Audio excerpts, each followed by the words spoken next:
Hello મિત્રો, નમસ્કાર. આજે આપણે ઉપવાસમાં ખાવાની સાબુદાણાની ખીચડી એકદમ નવી રીતે બનાવીશું. જો તમે એક વખત આ રીતે ખીચડી બનાવશો તો ખાતા જ રહી જશો, એકદમ નવી રીતે. અને જેટલી બનાવશો એટલી ખૂટશે જ.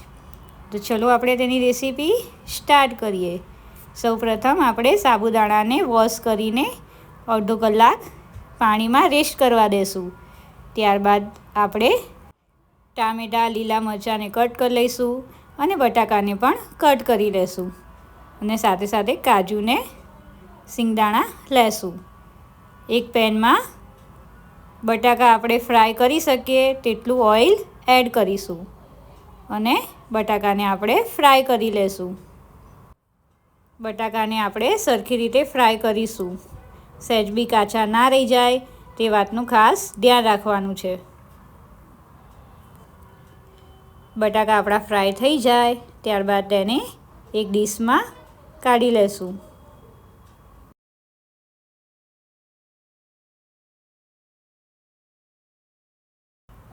ત્યારબાદ આપણે સિંગદાણાને પણ ફ્રાય કરી લેશું.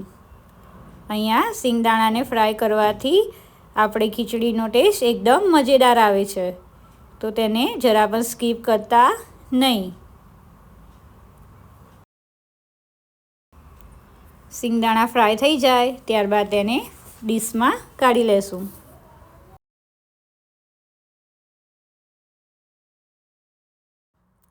ત્યારબાદ તે જ પેનમાં આપણે જીરાનો વઘાર કરીશું અને થોડાક કાજુ એડ કરીશું. બંનેને 1 મિનિટ કૂક કરી લેશું. ત્યારબાદ લીલા મરચાં અને કટ કરેલા ટામેટાને એડ કરીશું. અહીં આપણે લાલ મરચાંનો ઉપયોગ કરવાનો નથી, તેથી લીલા મરચાં તીખા જ યુઝ કર્યા છે. બધી વસ્તુને 1 મિનિટ કૂક કરી લેશું.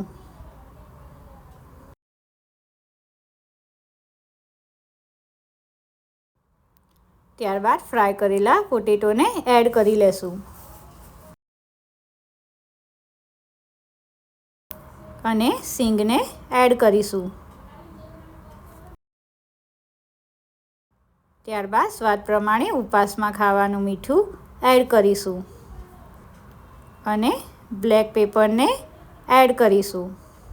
અહીંયા બ્લેક પેપરના લીધે આપણી ખીચડીનો ટેસ્ટ એકદમ મજેદાર આવે છે, તો તેને સ્કીપ કરતા નહીં.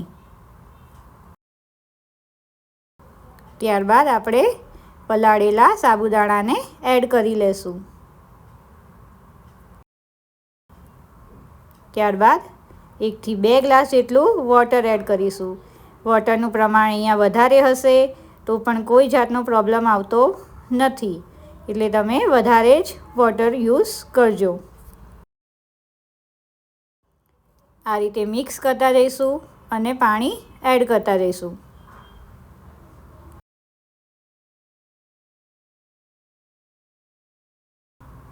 એકવાર આ રીતે ખીચડી બનાવશો તો તમે આના દીવાના જ થઈ જશો. 2 થી 3 મિનિટ આપણે આ રીતે મિક્સ કરતા રહેશું અને કૂક કરી દેશું, જેથી આપણી કોઈ બી વસ્તુ કાચી રહે નહીં. જો તમે પાણી વધારે યુઝ કરશો તો પણ કોઈ પ્રોબ્લેમ આવતો નથી, જેથી પાણીનું પ્રમાણ ઓછું ના રહે તે વાતનું ધ્યાન રાખવાનું. વધારે હશે તો કોઈ પ્રોબ્લેમ આવતો નથી.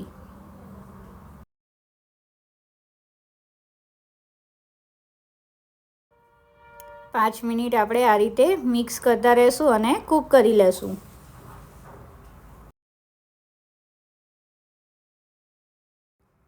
ખીચડીનો કલર થોડો ચેન્જ થાય ત્યાં સુધી કૂક કરીશું. બની ગઈ છે ને મજેદાર. ત્યારબાદ તેમાં કોથમીર સ્પ્રિંકલ કરીશું અને ગરમા ગરમ ખીચડીને સર્વ કરીશું. એકવાર ઉપવાસમાં આ રેસીપી ટ્રાય જરૂરથી કરજો. રિયલી ખાવામાં બહુ જ મજા આવે છે અને એકદમ નવી રીતે બનાવાય છે અને ખાવામાં તો એકદમ ટેસ્ટી લાગે છે. જોતાં જ મોઢામાં પાણી આવી જાય તેવી સાબુદાણાની ખીચડી ગમી હોય તો વિડીયો લાઈક કરવાનું ભૂલતા નહીં. આવી નવી નવી રેસીપી જોવા મારા ચેનલને સબસ્ક્રાઈબ જરૂરથી કરજો.